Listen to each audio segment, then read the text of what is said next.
Hello, welcome to PSTC Pulse, connecting you to the heartbeat of public safety training. We'll share stories and conversations with people of the award-winning Public Safety Training Center here at Austin Community College. Today, we sit down with Mr. F. Dale Toler, our Interim Director of the facility, who has led the way to a number of achievements since our doors opened in September of 2018. We hope you enjoy learning about our short history and about some of the interesting activities conducted here at the PSTC. I'm Gloria Gutierrez, PSTC Administrative Assistant. Reach out to me for any information about our facilities and our programs. I'm here to help. And click that like button to let us know that you'd like to remain connected to the pulse of public safety training.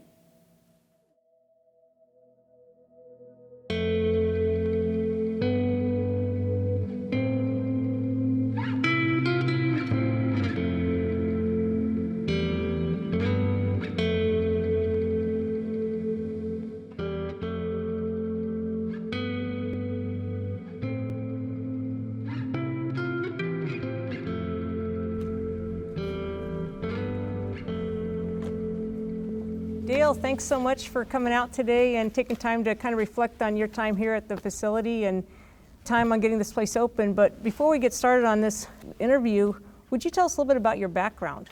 Sure. So I retired from the Austin Police Department. I started in 1981, retired in 2006. But fortunately, I started with ACC in the late 90s as an instructor. And so when I retired, I became full-time faculty here. And that's how I ended up at the training center.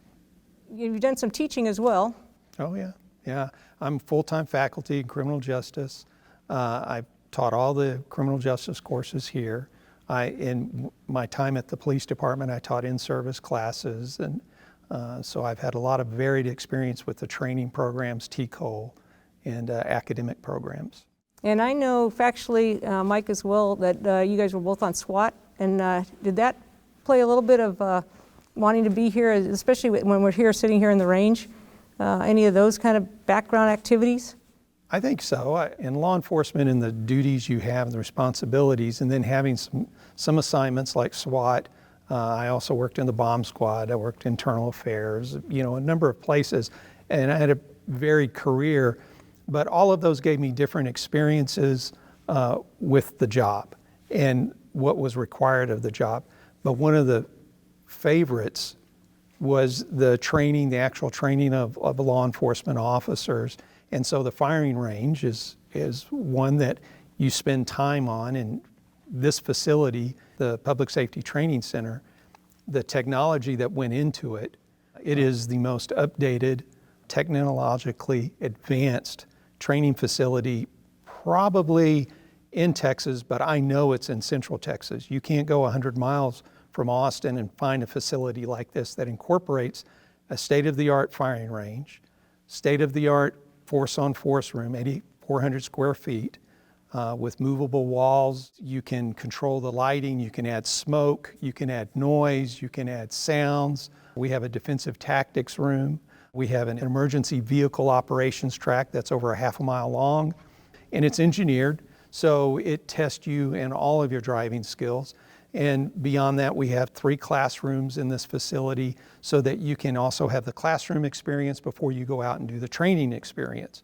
So it's an all-around facility that doesn't exist anywhere else except maybe up in North Texas, but theirs is over 20 years old. The one in Houston is over 30 years old, and those are basic. This one, we can do so much more here than anywhere else. And I think we'd all agree. I mean, what a fantastic place to work, and to bring that background into here for the future is fantastic.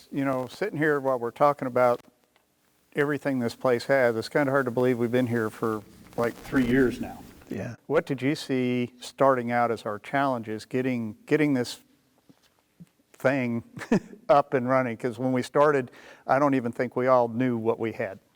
I agree with you, Jim. That's exactly the thoughts I had. The challenges were who's going to take that technology and learn it because all we were given were the keys to this building. And once we were given the keys, it was our responsibility to figure out the technology. You took over and took care of the technology and force on force in the classrooms, in the EVOC track. Mike took over the technology in the firing range, which when we say a firing range, the basic is the firing range, but this target system, the air handler system, this silver award for LEEDs for this being an environmentally safe environment, and to get a silver award for a firing range that expels lead and some other, caustic substances, that's a big deal. And we have to have somebody who stays on top of it like Mike does, and just like Jim does. We've had technology issues that have come up over time. Things have broken down, lightning strikes, power outages that have affected this technology.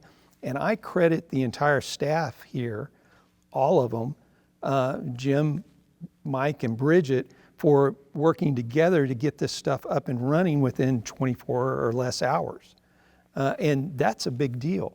Just the mechanics of this range demands somebody who has mechanical skills. So it's not just simply sticking a target in the ground, it's much more than that. And that was the challenge I saw, and we had those challenges right off the bat. But we also got law enforcement agencies in here training within the first couple of weeks of opening. And that was a challenge that we met that requirement, and I'm very proud of that fact. So those are some of the issues that we had, and I think that was the biggest challenge. As far as, like you said, getting law enforcement agencies into use of this place, or how did you see overcoming that, hey, we're here? We sent out invitations to not just the educational world, but also to law enforcement agencies and first responders.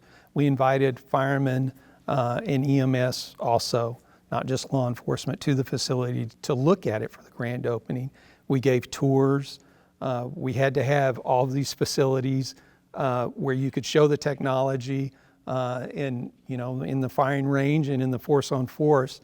And so we demonstrated some of the capabilities of the building, but we also kept in constant contact with the local agencies and asking them, what can we do? Remember, we're here. And then I took it myself, because everybody else was busy. I went to some association meetings, the Sheriff's Association and some others, and made an appearance, and we set up a booth and we made sure others knew. But our biggest credit goes to word of mouth between law enforcement, others. You tell a Kyle PD officer, they talk to their buddy in Bernie, Texas, and they tell them about the facility, and then they become interested. So that word of mouth is very big. And on that, I agree totally with you. One of the things that I recall about that is that all of us as a group, with you as our leader, we were able to work with agencies that had special requests. And by you going out to the association meetings and saying, here's the facility, call and come down and tour it, and then talk to us as individuals, what can we do to make this range best for your agency? What can we do in that force on force to make it work for your agency? And you allowed us some flexibility. So we really, I think that's what helped us get all these agencies coming back and more agencies coming in. Yeah, we don't need a rigid program here. We need to give them what they need for their training. And everybody has different needs. San Antonio is different from Austin, as is different from Kyle. But all of them have similar needs in that firing ranges or force on force training or EVOC, but the way they want to do it is much different. So along those lines, you've told us what the challenges were. Could you tell us what your achievements were? What do you feel that your biggest achievements were? I don't have any big achievements here. The achievements were everybody that put in all the time, and I credit that with you and Bridget and Jim and Gloria, our admin, because all of those achievements of keeping this facility running smoothly and open, I can't think of anybody we've had to turn away because something, that we weren't prepared for. We've had leaks in the range. we've had small challenges here and there, but they've all been handled in such a professional manner. And every time I talk to somebody in law enforcement that has been here, they have talked about the professionalism of the staff and how they feel that they were treated as professionals and that this is not a rinky-dink operation. This is a professional operation that allows them to do what they want to do. And I think that's probably the biggest achievement you have accomplished, all of you. And on that, I mean, talk a little bit about, I know we now have a TCol license, drone program. Talk about some of those types of achievements from your perspective. Well, a TCol license is a very big deal for this facility because that allows us, the facility, to give in-service classes, training classes for TCol credit. So we can host a class, we can bring in an instructor, and we can teach those classes, and then the officers that come here will get their TCol credit, can claim their TCol credit that they need every couple of years. The big deal with this license, and Jim was the driver on that, is that license is a completely different license, academy license. We're not going to be running any academies here, but we needed that license so that we could offer these extra classes. And there is a need out there because Kyle, Buda, and I'll pick on smaller agencies, Mustang Ridge, locally, they don't have their own academies. They have a trainer, but that trainer also has other responsibilities in patrol or wherever. And why would you want to pull that person just to give instruction to one or two officers when you can send them here? They can join a class of 30 officers. They all get the same training. It's minimal cost. You're not losing people, and you're taking care of business. That TCol license is in conjunction with our academic alternative license, which we run through the Criminal Justice Department academic program. When I became the interim director here, in my going to association meetings and talking to some of the training coordinators around the local area, the number one question I was asked, or what I thought was the number one question, is they said, "Hey, do you have training in drones?" I considered drones to be toys. That's what kids played with after Christmas. So I looked into it more, discovered that some agencies were already using them. They were just buying them, and some guy who flew a drone for a hobby got to fly the drone. There were as many accidents as there were successes. So looking into this, we found that we could probably be the best location because of the training environments we have here to offer drone training and then develop a program. And there's a number of, simple, basic, drone certification courses, if you want to call them that. There were none directly related to public safety that you would say, oh, this is what you have to do. TCol doesn't have one.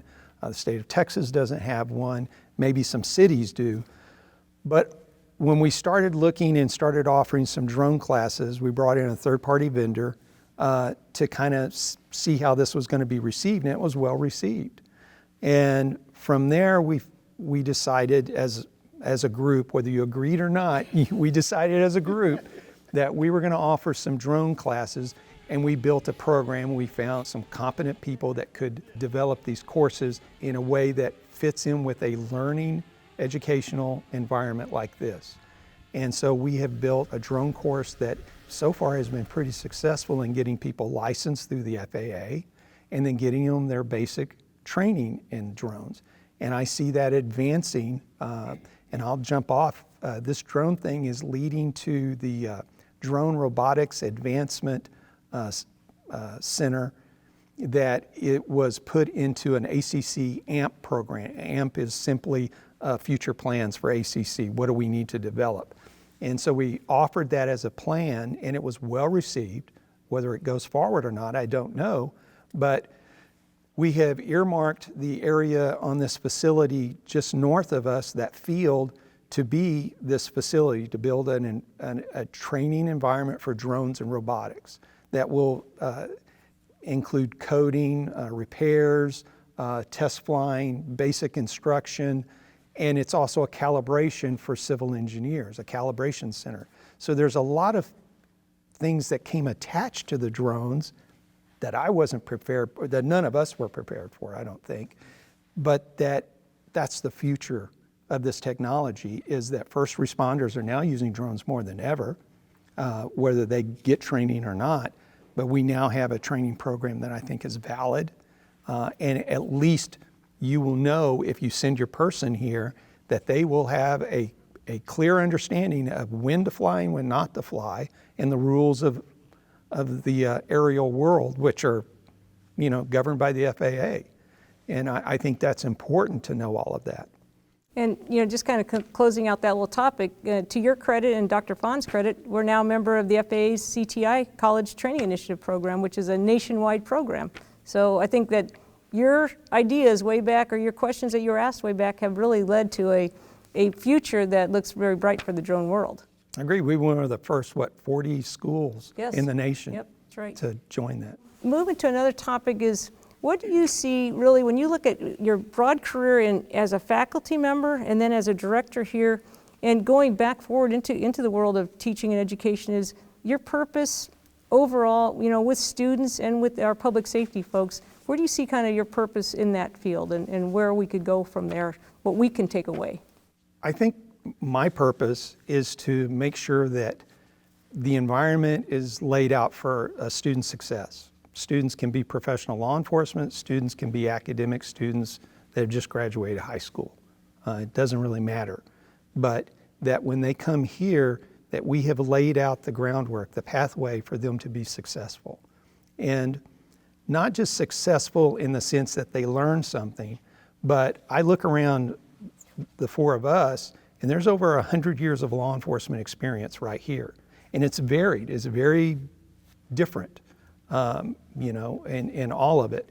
And that actually gives this student an opportunity or the chance to learn not just the material, the course objectives, but also take away from this experience. And that's been the strength of the criminal justice program at ACC throughout this time. We have the last count was over 700 officers, law enforcement officers in the state of Texas, have graduated from the ACC Criminal Justice Academic Program. So in the sequence program, the law enforcement part of this, that's a big number. And that shows success, that they're in the business, they've been doing the business successfully, and they've stayed in the business. And that's the purpose I see, is we want to continue with that success and build on it. I think one last question, what's next in your career? I'll be moving over at the start of next year as the criminal justice chair. And I'm just stepping into that role as director here. It's a real simple step. Thank you, Dale. I think we can all say on behalf of all of us that you have really led the way for us to be the success we have, the success of this facility. You really have been a great leader. We wish you great success as you go forward, but we know you're going to be our department chair, so there's still hope for us to have you as at least a part of our leadership. And I think that I can say on behalf of all of us that we will continue to move this place forward and see some great successes. Oh, I have no doubt about that. Thank you, Bridget. Awesome. Jim, Mike. Thank you. All right.